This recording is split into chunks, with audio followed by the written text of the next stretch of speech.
More than 38 million Americans quit their jobs in 2021, and experts expect the trend to continue as people look for better opportunities.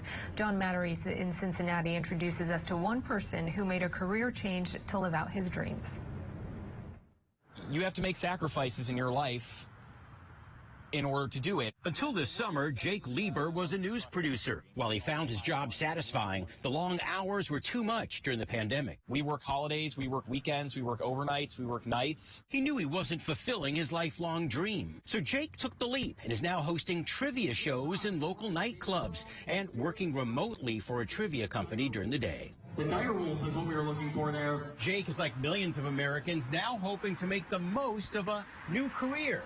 The Great Resignation, as it's being called.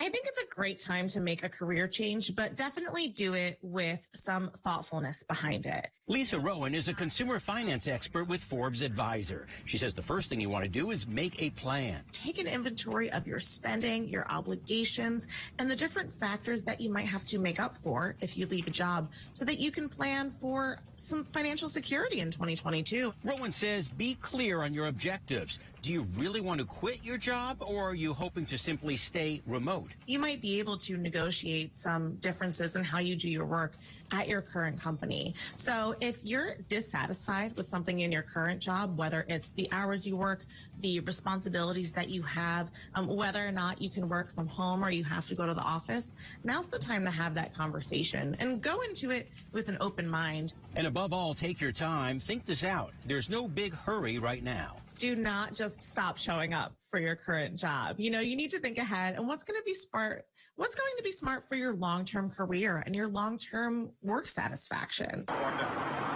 Jake is loving his new career and is urging everyone, if you can afford it, to follow your dream. That way you don't waste your money. I'm John Matteries. And people aren't just quitting their jobs to pursue their dreams. Workers are taking on big companies and demanding the end of unfair labor practices and bad company culture.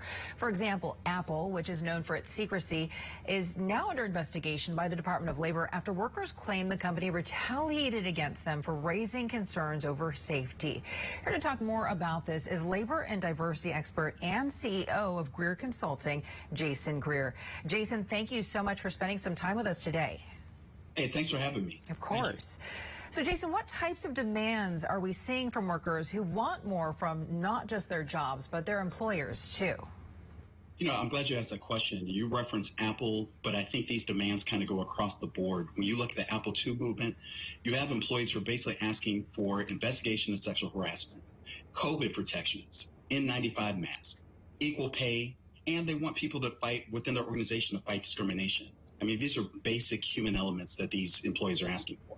And these are really big issues we're tackling as well. So in the example of Apple, how are workers taking on big companies? How are they forcing change? Well, first, who would have ever imagined that we live in a time where the veil of secrecy that's always been Apple was lifted? You have these workers who on December 24th, 50 Apple employees rather, at retail shops walked out of their jobs. You know, 20 years ago, you would say that's no kind of walkout. There's only 50 people. But we have to factor that we're not looking at, you know, in terms of the human cost, we're looking at the social media chatter that's gone up. Apple in itself used to be walled off like most organizations, but now you have employees who are communicating via social media, and they are basically talking about the unfair treatment that they're experiencing in multiple organizations. What do you make of the timing of this, Jason? Why do you think this is all happening now? Well, I think it's the perfect intersection of 2020, we had COVID. Obviously, we're in a pandemic. We had the George Floyd moment. And I think workers, but really people across the nation, took a greater assessment as to what it means to be an employee, what it means to live life. And I think that workers are basically said, we need to take a stand. And here's the thing. The moment they decided to take a stand, it actually worked. So that's why we're seeing this, because it's working. You know, 4.4 million people left their jobs in September. I feel like we continue to see those numbers go up. What are your thoughts about the Great Resignation and this ongoing trend of people leaving their jobs? Well, I'm the eternal optimist. Look, I've been a consultant for 20 years, and what I generally tell my clients is this. There is a gift in every single issue. And in this particular issue, we're being positioned to reimagine the workplace. Reimagine having a workplace in which people feel valued, respected. They feel like their managers want to treat them with compassion. They feel like there's upward mobility. But more importantly, they want people to feel like, they want to be part of an organization that makes them feel like they're bigger than what they were before. Right. They want to be valued. Absolutely. What about employers who want to provide this type of work environment and they simply don't know where to start with all of this? There are keys in every issue. There are keys in everything that we do. And I think that when you look at the Apple II movement in itself, they are legitimately telling you what they want. Go to the people. Don't just hide behind the attorneys. Don't just hide behind, the no comment statements. Go directly to the employees and ask them what they want. Look, in my consulting practice, I speak to thousands of employees per year. And I'm going to tell you that the thing that I hear over and over again is employees saying, we are tired of dealing with electronic surveys. We're tired of doing engagement surveys. We want our managers, we want people to come directly to us to hear our perspective. Because when we can look them in the eyes, when we can talk to them, when we can see that they care and they see how much we care, now we can get to doing the things that we need to do to make this organization better. Yeah, that direct line of communication is so important. You are a diversity and inclusion expert. I wanted to ask you what you think the state of diversity in the workforce is right now and what we can expect in the new year. Wonderful question. I think the state of diversity is ongoing. Again, I referenced the George Floyd moment. We had companies and organizations across the country, if not across the world, who pledged to do something about diversity, both internally and externally. But some organizations followed through. Other organizations, like so many people, just moved on to the next issue.